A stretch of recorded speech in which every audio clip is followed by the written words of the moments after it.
და შვეიცარიის თანამშრომლობის ოფისი სამხრეთ კავკასიაში წარმოგიდგენთ.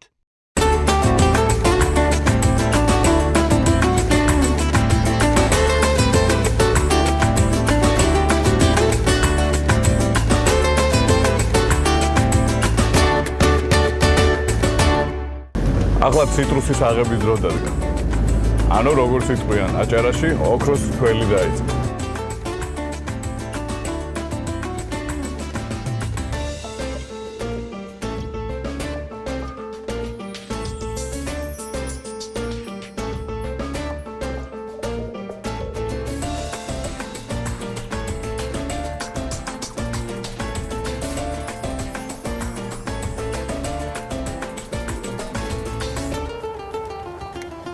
ციტრუსოვანი კულტურების უმეტეს სახეობათა სამშობლოა ინდოეთი, ჩინეთი და ინდოჩინეთი. საქართველოში ციტრუსოვანი კულტურები ცნობილია მე-12 საუკუნიდან. ვახუშტი ბატონიშვილი ზღვისპირა მხარეების აღწერისას ახსენებს შემდეგ კულტურებს: ნარინჯი, თურინჯი, ლიმო. ყოფილ საბჭოთა კავშირში ციტრუსოვან ნარგავობათა 90%-ზე მეტი საქართველოზე მოდიოდა, სადაც ღია გრუნტის პირობებში მოჰყავდათ მანდარინი, ფორთოხალი, ლიმონი და სხვა. აჭარის სუბტროპიკულ ზონაში ყველა მცხოვრები მეციტრუსე ფერმერია. მოდი ერთ-ერთ მათგანს ვეწვიოთ, აი მაგალითად მერაბ გორგილაძე, ქობულეთის მუნიციპალიტეტი, სოფელი ხალა. მდინარე ჩაკვისწყლის ხეობა.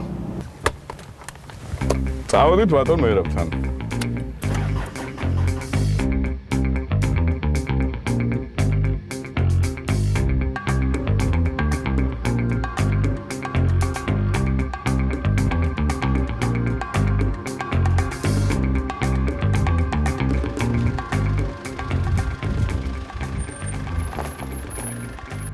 მოვედით ჩაკვისწყლის ულამაზეს ხეობაში, სადაც როგორც ჩანს გახურებული მუშაობა მიდის პლანტაციებში.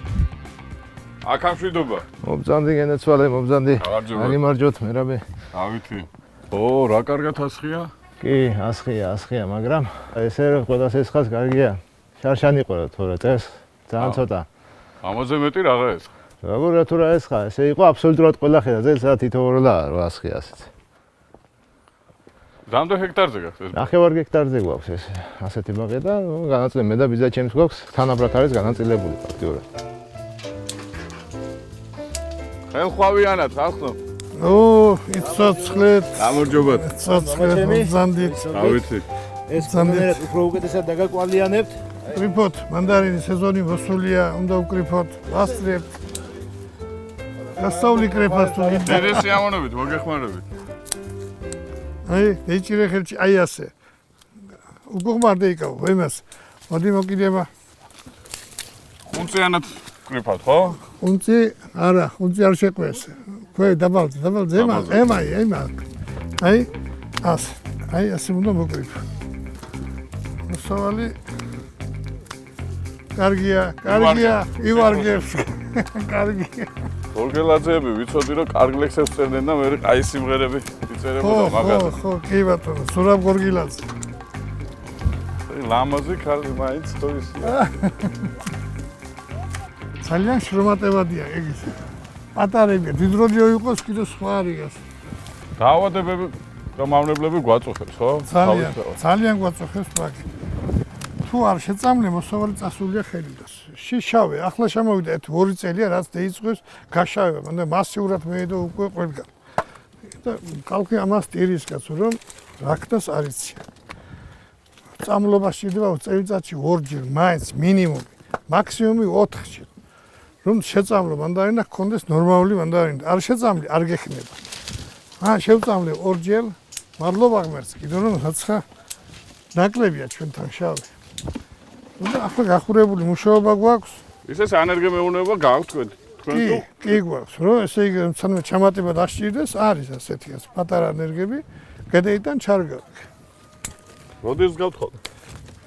ამას გავთ ჩვენ მარტი, აპრილი და ნოემბერ-დეკემბერი. გრისი გვეშინია ყველაზე მაგარი. რა თქმა უნდა, ამინდის სანამ არის უნდა ვისარგებლოთ ჩვენ თუ შეიძლება ხვალ გათოვდეს. ეს მოსალოდნელია. მოbrundes ცივი გარი და გათოვდეს. ხო და იქ დაგჭება ხელზე თუ არ იჩქარება. ესე იგი ვეშურებით ამის და ხო, აბა ამის და ვჩქარობთ ამას, რომ მალე მოვკრიფოთ. ტიპით მივდივარ, ვავსებ და ვავსებ, ამგონო. როგორია, კარგია? კი, სიმღერა მინდება. ნელა, არ დასაქმებული. არის 15 კაცს ვასაქმებ დგას. 15 კაცი არის. მეცი ახლა მევედრო. და ჩამოდია.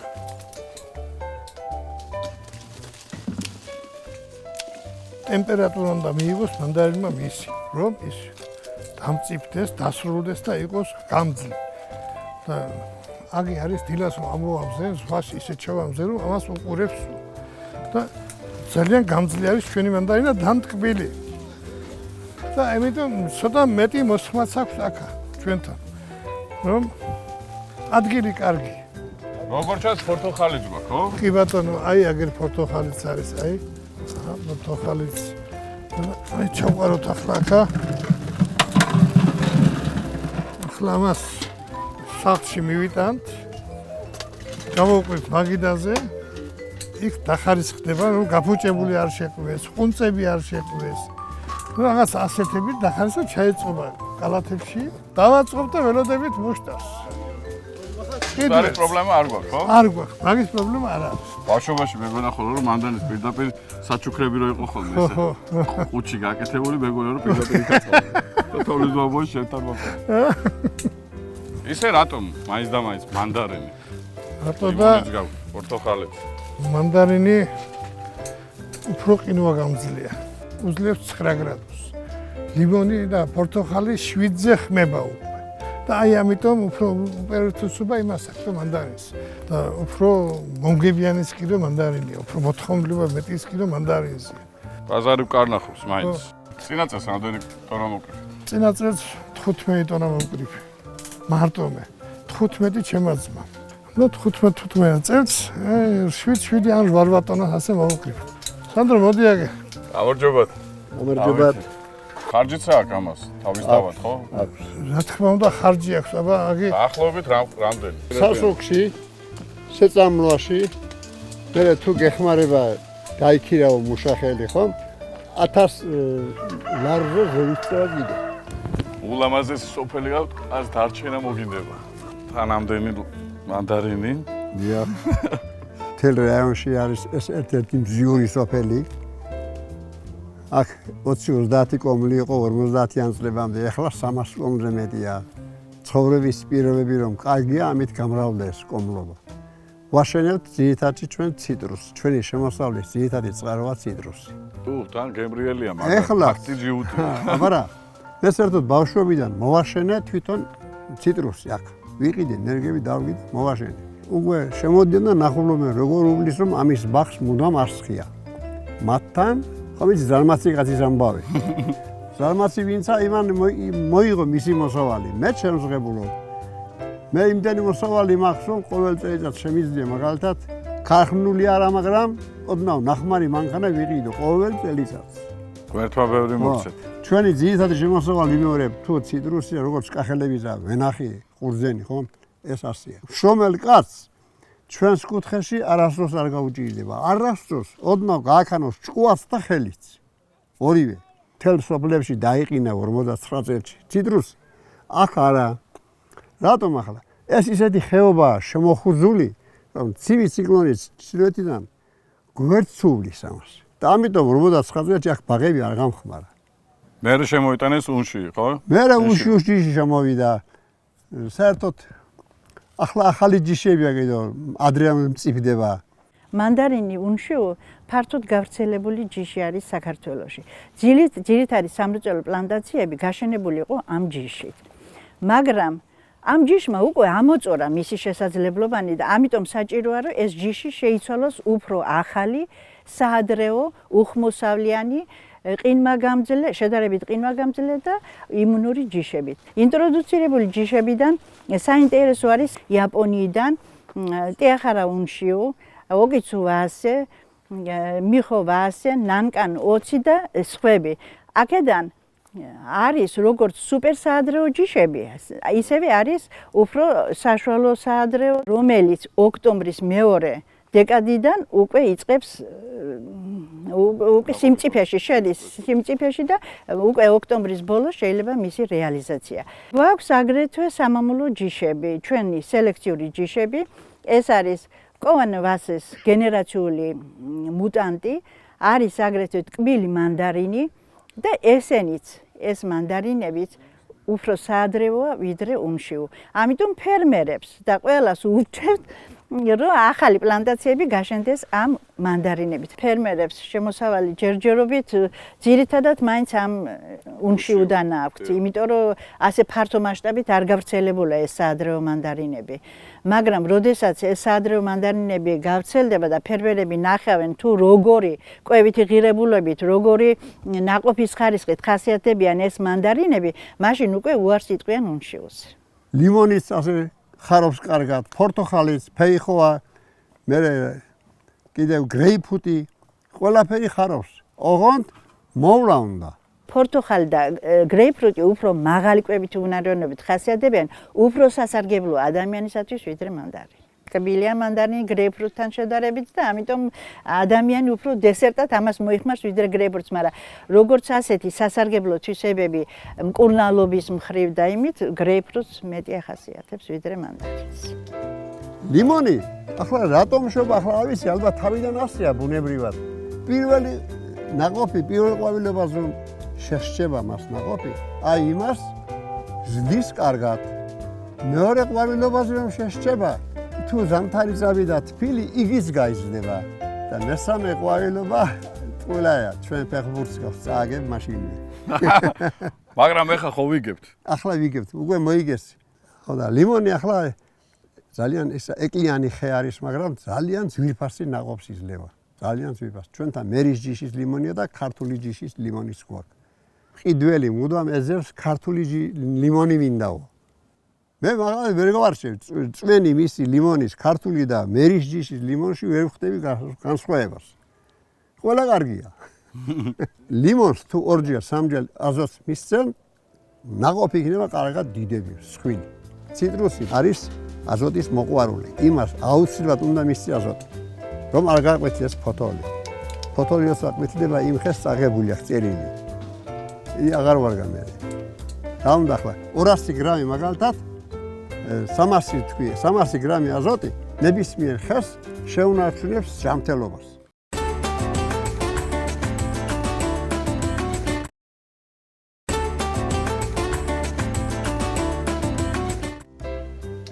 მე აქაურობა ისე მომეწონა. სიწყნარე, სიმშვიდე, სილამაზე.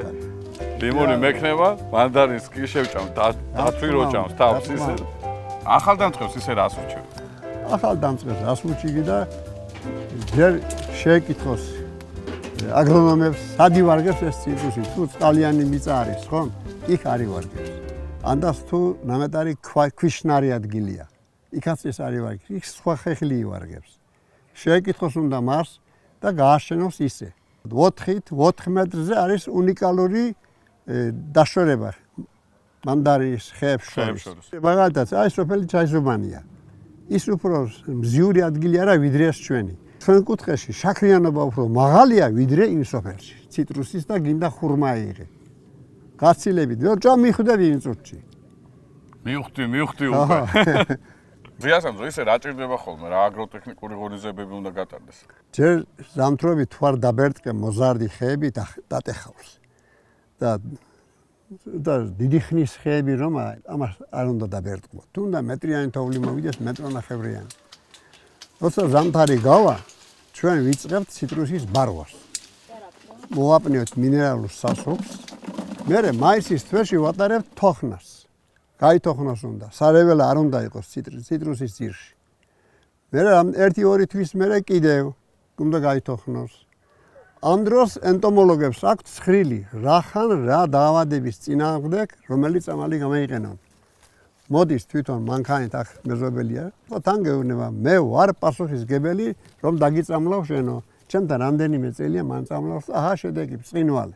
თავარი არის კიდევ ციტრუსის მოვლაში და ახალდამწყებ მე ციტრუსებსაც ურჩევ, რომ ციტრუსის ხე ისე უნდა იყოს, რომ შიგ ძალიან ხშირი ტოტები არ უნდა იყოს. რაც მეტი ხშირი ტოტია ციტრუსის ხეზე, იმდენად იქნება წვრილი ნაყოფი.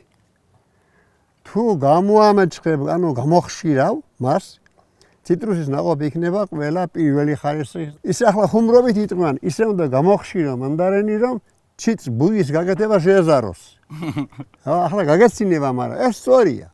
მე რამდენიც კარგად გამოვხშირე ციტრუსი, 70% იქ არის უმაღლესი ხარისხის მანდარინა. შემოდგომაზე რომ მოვკრებ, რა თქმა უნდა, აი მაშინ უნდა გასხლა.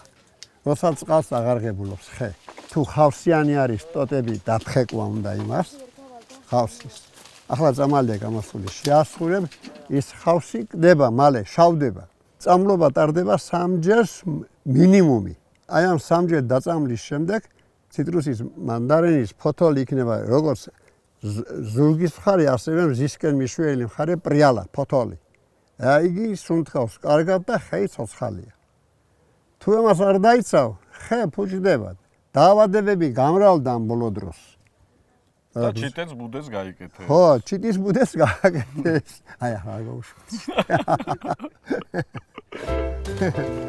მინდა ჩვენს მოასწროთ, ამ ამინდებს მინდა გამოვასწროთ რაცა, მაგრამ თუ წახთ ამინდი, მე ვეღარ მოასწროთ მოკრებას. და ჩხარობთ ამიტომაც.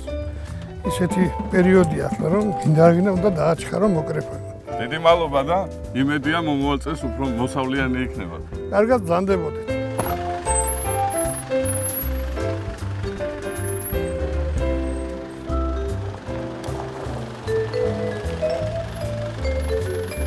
ეხლა ჩვენ მოვედით სოფელ ორთაბათოში. დავნახოთ რა გზას გადის მანდარინი კრეფის შემდეგ. უბრალოდ შერჩევა უნდა ახლა მაგას და შეიძლება? ობძანდება დონო. გამარჯობა. საინტერესო პროცესია. დაიწყო ესე იგი სეზონი. ძალაში შედის სტანდარტად სეზონი. ეს რადანადგარია? მანდარინის დამფასუებელი, დამხარისხებელი, დამკალიბრებელი დანადგარი. შემიძლია დაგათვალიერებიოთ და დიდი სიამოვნებაა. გაგიხსნათ. რა ხდება? გამარჯობა. რა პროცესი მიმდინარეობს? ხდება ინსპექტირება. ვიზუალურად ვათვალიერებთ, ვამოწმებთ გადაგანის სახით, რომელიც უხარისხოა, იმას ვიღებთ. ანუ ვიზუალურად ვაჩვენთ, რომელიც არ ვარ ხო, გამოს. გადაგანის სახე რომ ნორმალური იქნება. შემდეგ მოდის კალიბრაცია? კალიბრაცია ხდება სხვადასხვა ზომის ბადეებზე და სხვადასხვა ზომის ნაყოფი ვარდება სხვადასხვა ბადეში. ეს არ გა? ესეც უხარისხოა, ესეც. არც ეს ხო? და ინსპექტირებაში ვივარგებ მე, ხო? ნენელა. მხედველობა თუ ნორმალური აქვს, ვივადოთ. რამდენი მუშახელი ყავ დასაქმებული ბატონუგა? ჯერჯერობით ყავს 6 ადამიანი დასაქმებული, ალბათ როცა უკვე დიდი რაოდენობით მივიღებთ ციტრუსს, 20 ადამიანამდე დავასაქმებთ რა. წელიწადში რამდენი სიბარეთ ბატონუგა? წელს მოსავალი შედარებით მესამედია. ალბათ 1-500 ტონამდე მივიღებთ და გადავამუშავებთ. ეს ადაური ხაზია, თუ აქ გაკეთებულია? ხო, აქ დამზადებული ხაზია, მაღალწარმოებული ხაზია. დღე-ღამეში გაატარებს 50 ტონამდე მანდარინს. სავსებით საკმარისია ჩემთვის. დღე-ღამეში 50 ტონა, ეს თვეში გამოდის სადღაც 1500 ტონამდე ციტრუსის დახარისხება და დანიშნავდა. აი და მაინც ახლა არ მოდის ის გაფუჭებული. აჰა. ერთი ვნახე. ჩემი მუშაობით მაყოფილი ხარ ბატონუგზა? მიჭრის თვალი? კი. ან დაფასებების გარეშე ბატონუგზა თავისთავად რეალიზაციას, ანუ გატანას ვერ მოახდენთ, ხო, სხვა ქვეყანაში? არა, როგორ ვერ მოახდენ, ფაქტიურად ზოგიერთი დამამზადებელი ოჯახებში მიდის და ოჯახებში ყიდულობს დაუხარისხებელ მანდარინს. დახარისხებული და დაკალიბრებული მანდარინი, როგორც მე მგონი ჯობია უკეთესია ბაზრისთვის. როცა ერთი ზომის მანდარინი აწყვია, ხუთში ის უფრო ლამაზად გამოიყურება, ვიდრე სხვადასხვა ზომის მანდარინი იქნება ერთ ხუთში რა. მარკეტინგული გათვლითაც სწორი ნაბიჯია. აი სხვა გადამზიდავ კომპანიებსაც მაგალითად მოაქვთ, რომ იყენებენ თქვენ სამ ტექნოლოგიურ ხაზს? ნებისმიერ გადამზიდავს, რომელიც ექსპორტს აკეთებს ბაზარზე, შემიძლია დაუხარისხო, დაუკალიბროთ თავისი საქონელი და ეს ვარ გა? არ ვარ. მანდარინი, რომელიც ვიზუალურად არ მოგვეწონა. რამეში გამოიყენება ეს პროდუქტი რა თუ თქმა უნდა, ეს მარჩენია. ვიზუალურად არის ცუდი თქვა, ორგანოლეპტიკური მაჩვენებლებით ნორმალური ისაა პროდუქტი. კარგი მახასიათებელი თვისების არის მაინც. და ეს შეიძლება გამოიყენონ საკონსერვო მრეწველობაში წვენის მისაღებად. შარშან მაგალითად მთავრობამ მოახერხა მაგის ორგანიზება არასტანდარტული ნაყოფი ფერმერმა საკონსერვო წარმოებებს ჩააბარა და ერთი ნაყოფიც არ უზარალია ფერმერს. ყუთების დამზადებას თქვენ ახდენთ? ყუთებს ყიდულობთ. ადგილობრივ საამქროში დამზადებული ყუთებია, აქ ადგილზე მზადდება. ჯერჯერობით ვიყენებთ ხის ყუთებს. გვინდა პლასმასის ან გოფროს ყუთებზე გადავიდეთ. სერტიფიცირების კუთხით როგორ არის ჩვენი საქმე? ISO-ს სერტიფიცირება გვაქვს? ISO სერტიფიკატი ჯერ არა გვაქვს, მაგაზე მუშაობთ. გვინდა რომ ISO სერტიფიკატი მივიღოთ და ევროპის ბაზრისთვის უკვე ფაქტიურად მზად ვიქნებით. და ფასიც მაღალი იქნება ჩვენ ციტრუსს.